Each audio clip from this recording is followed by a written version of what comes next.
Do you still love me or not?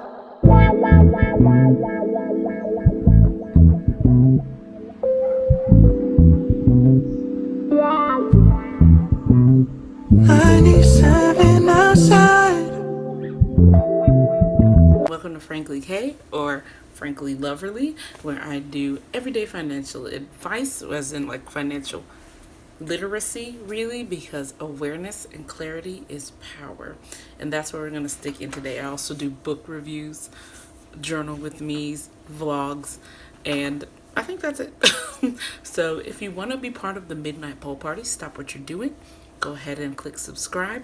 Go ahead and click the like button so that your algorithm knows that you want to come back eventually. And I just wanted to touch really quickly, it's always really quickly. I wanted to touch really quickly on last week's Black Friday and Cyber Monday brouhaha. A lot of people were really disappointed because they came out with the news that Cyber Monday and Black Friday were hitting blockbuster numbers and whatnot. And the fact is, I will put more information like to the numbers that I found below. I'll put a link there if you're interested. They said it was like up 11% or something like that. I thought that was insane, but it's not unexpected because very easily we can attach this, maybe, possibly, plain and simple, inflation. The whole reason why sales went up is because prices went up astronomically. So it's not necessarily an increase in buyers or an increase in consumer activity, but rather an increase in what things cost, right? We've all seen the cost of living increase exponentially over the last couple of years, especially like after COVID and everything like that. It's like you can say it was higher than last year, but especially this year because of the amount of logistical problems that the supply chains have been having due to tariffs and everybody having to, scramble around that. That can be where the gap is in not so much more people were buying than ever. More people were still boycotting, I believe.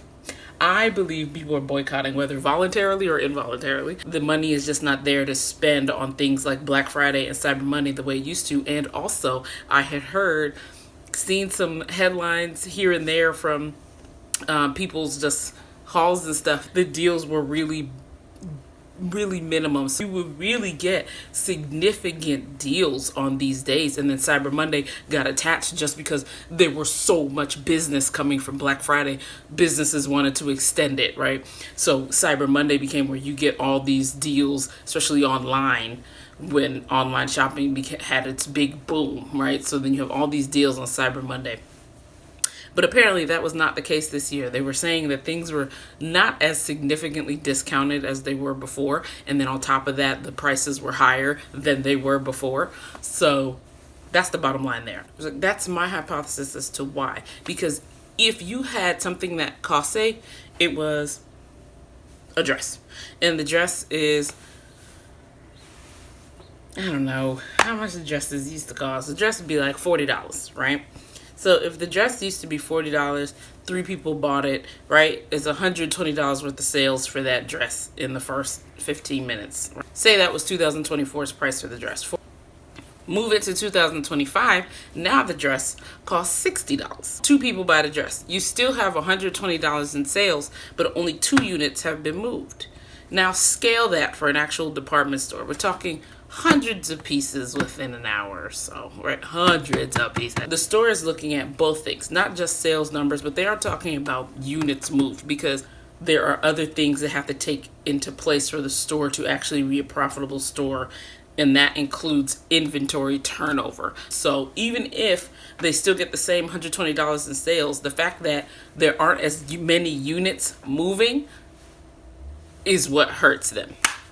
Okay, so anyway, because then they still have all that stuff, and then they might have to send it back to the vendor. It depends on what kind of deal they have with the vendor, whether they have the one where you can send it back. I used to work with a vendor that if the store didn't sell something, we took it and we shipped it back, and they have to basically take that loss because the store itself didn't pay for the merchandise up front. They pay at sale. So as many things move, they give the company the money for the sales that it makes. So if it's not moving and we have to ship it back, that's a loss for the company.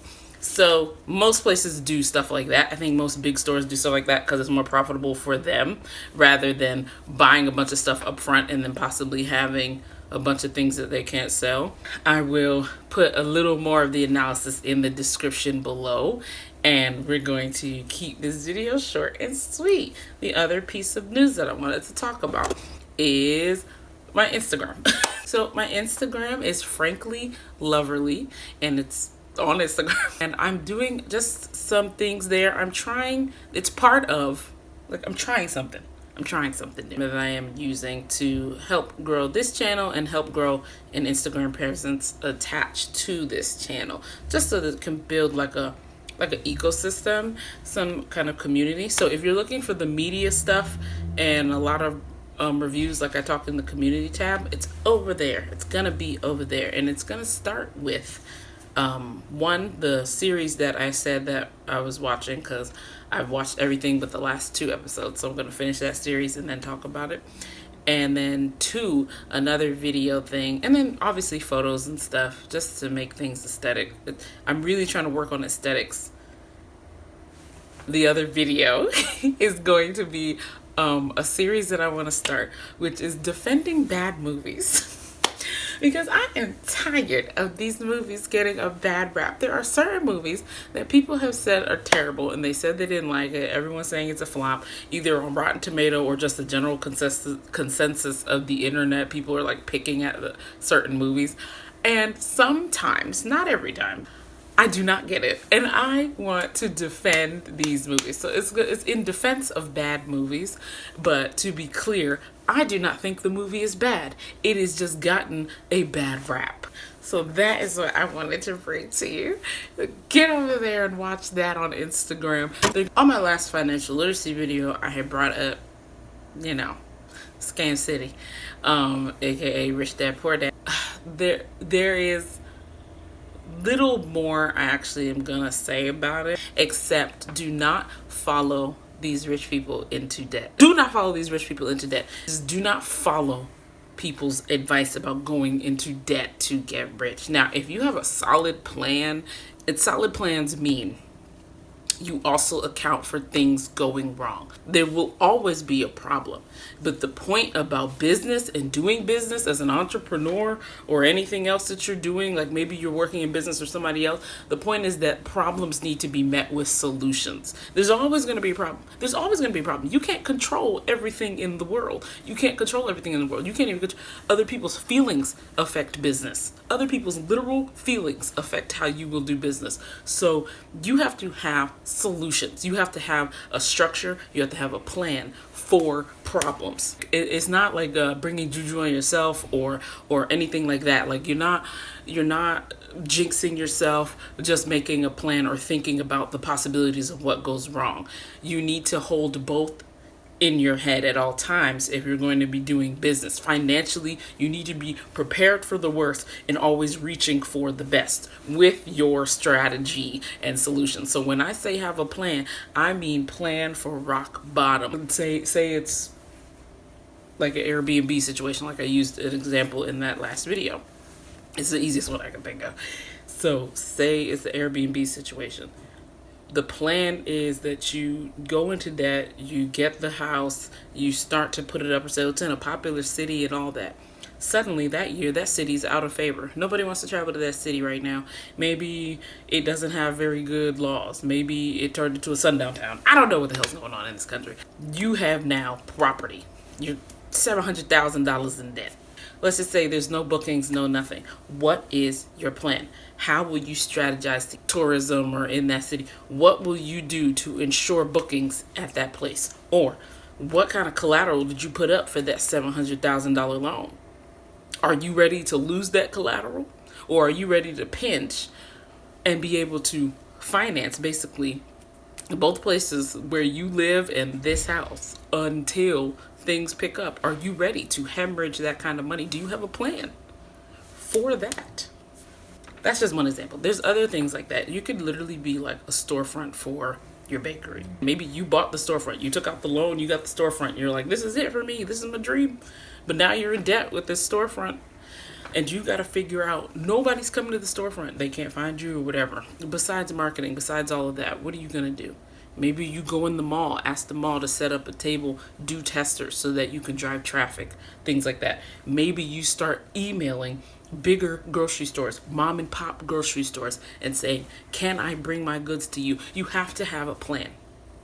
You have to have a plan for when worse comes to worse. Because worse doesn't always come.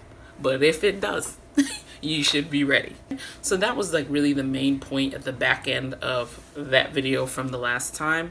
That, and I also wanted to point out that he mentions, I'm on his ass. He mentions that he hates, he thinks T-bills and bonds are like they're trash. He feels like they're trash. And I'm here to tell you that the whole reason people have bonds and bills maybe inside their portfolio, especially if they have maybe any kind of mutual fund, sometimes there's some bonds and stuff mixed in there, because that is a steady unit of growth. You are more or less guaranteed to get your full face of the bond when time expires, and you did buy it at a discount rate. That's how they get it in there. So you're gonna get that money back regardless. Now, what kind of bonds right now, because of the state of our government, because I don't give investment advice, but because of the state of our government, I would look more into the municipalities. So like stateside bonds, you know, for states and cities, local. Look for local government bonds and bills. You might feel more comfortable investing and giving your money to that. Because like I said, bonds and bills are used basically to raise money for government institutions. So you have the federal ones, so obviously raising money for the federal government, and then you have state ones, and then you have local municipalities even that have all these bonds. So like maybe they want to build a train system or a new school or some hospitals or something like that. They'll have bonds that you can basically buy into, help invest in your municipality, invest in your state. There's other reasons why people do bonds, but yeah, anyway. I wanted to defend bonds and bills real quick. I personally feel like they're always going to be a steady investment. Even the federal ones, I feel like there's only so much that, you know, the administration can do to mess with that because it is its own system. I would say they're not a bad investment, as in if you're someone who wants something a little more sure. As I always say, nothing in investing is a sure thing, but the closest you can get is probably a T-bill or a bond. Okay, and you can look it up for yourself. I'll also leave links below, like FAQ. I'll go find some FAQs. Like they're always on the Federal Reserve site, so I'll go find that and then link that below as well. It'll tell you like exactly what it is, how to do it, everything like that. They put it all out there for you. So that's it. Thanks for watching. Go follow my Instagram, please. And don't forget to like and subscribe. And leave me it's a cloudy day where I am. Leave me an emoji showing me the weather where you are. I want to know where everyone is. You don't have to put your location if it makes you uncomfortable. Just drop what the weather's like. For me, it's cloudy. I'll see you guys. Bye. Do you still love me or not?